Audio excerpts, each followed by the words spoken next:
الضيم صابغ أسود، يعني نهائيا بعد حتى ما يصير له شارة يعني.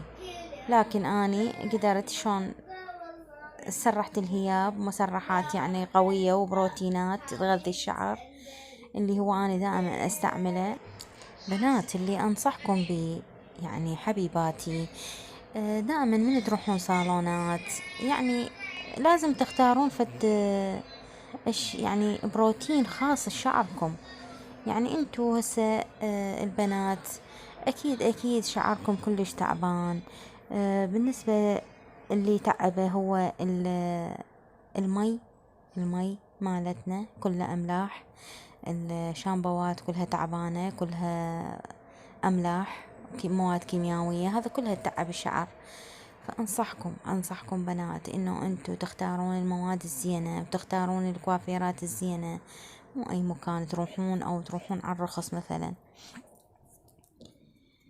هو بنات سألوني شنو يعني شو تنصحينا من بروتينات. اكو هواي بروتينات خاصة للشعر، اكو شعر جاف، اكو شعر دهني، اكو شعر يعني حسب يعني مو تجيني وحدة شعرها يعني هو سرح بس بيرده شوية انا استعمل لها بروتين قوي.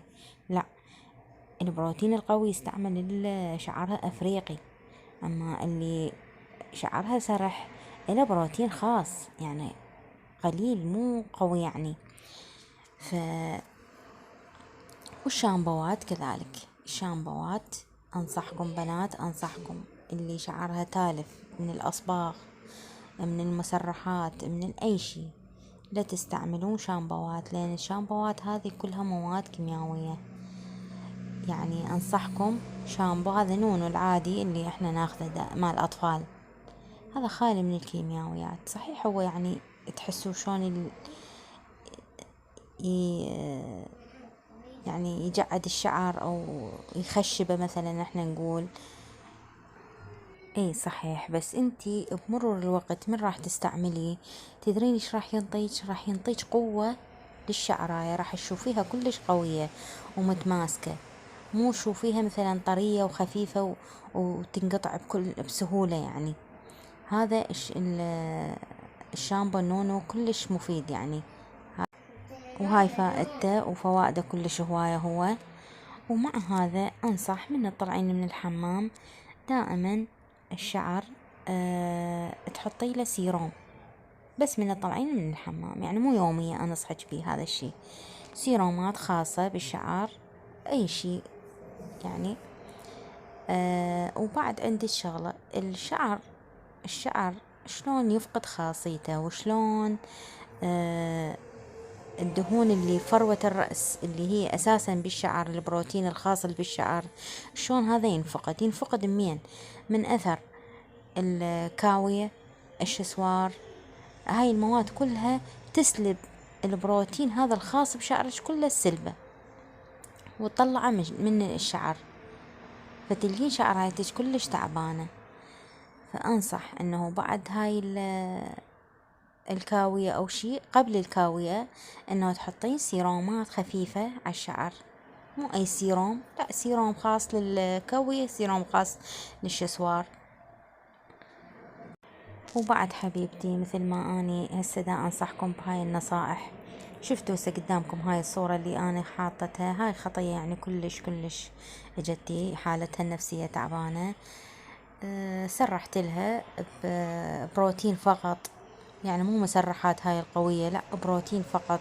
سرحت الهيا وخليتها يعني شعرها يتغذى، ويعني هي عروس خطية، فرادت انه ولو خصل بسيطة، فحطيت لها خصل بسيطة وقوة طلع عندي، لانه اللون هي حاطة اسود كلش قوي.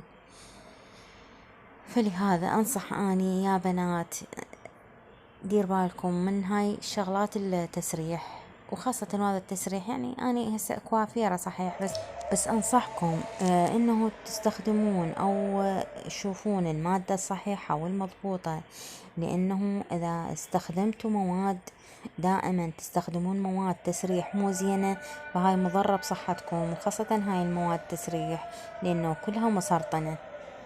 فأتمنى تاخذون من عندي هاي النصيحة. وهذا طبعا بعد التسريح صار هذا لون شعرها.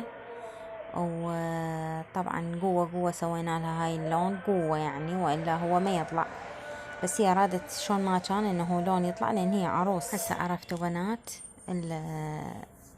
اللي شعرها كلش تعبان، اكيد لان احنا اكيد يعني النساء اغلبهم يستعملون القصر، واللي هو يعني سحب اللون بالبلوندر والاكسجين، فيريدون هاي الالوان الشانيلات والالوان القوية.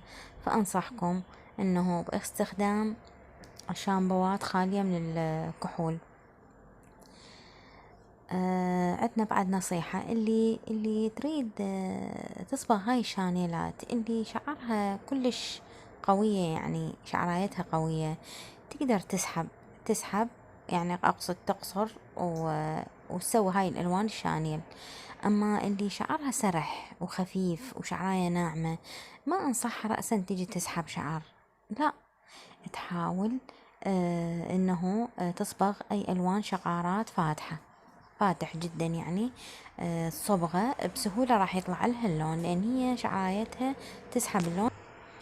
شوفوا هاي شلون هسه مجرد بس سحب، يعني مو سحب لأن شعرها كلش ناعم، هي صابغة بس خلينا لها السلفرية، الألوان السلفرية على الأطراف. شوف شلون طلعتها كلش بسهولة. هاي هنا هماتين، شوفوا شلون جمال طلع عدها، هاي فقط الأطراف يعني ما لعبنا بالجذور، فقط الأطراف لأن هي صابغة، فخلينا لها رأسا ألوان سيلفرية، طلعت لها هاي الألوان. أما هيك شعر هذا مثل هذا الأفريقي احنا نصيح له لأن كلش مجعد. هاي من تريد تسحب لون أو تقصر، هذه شي كلش بسيط وسهل. ليش؟ لأنه ما يتعب، لأن هو أساسا خشن يعني الشعراية. إن شاء الله عجبكم الفيديو واستفاديتوا من عنده. لا تنسون اللايك والاشتراك، وأتمنى اللي يشتركون بقناتي دائما يدعموني بالمشاهدة. وإن شاء الله عجبكم هذا الفيديو، وأتمنى تستفادون منه ومن الأمور اللي قلت لكم عليها. ولا تنسون دائما العناية بالشعر كلش مفيدة، لأنه هو من يوقع ويتعب راح يتقصف عندك وتصير معاناة كلش قوية. تظلين بعد ما تعرفين شو تسوين، تظلين تروحين لما صالون تعاي مروتك، يعني مثلا عالجي او يعني ليش هيجي، انت اعتني ببيتك وبأمور كلش سهلة وبسيطة وما تحتاجين اي رعاية. ولهنا انتهى الفيديو، وان شاء الله راح اسوي لكم بعد فيديو خاص بالشعر وبالسيرومات الخاصة بي وبالدهون كلهن ذني اراودكم اياهن، وبالخلطات اكيد هم اسوي لكم خلطات خاصة، وان شاء الله تعجبكم.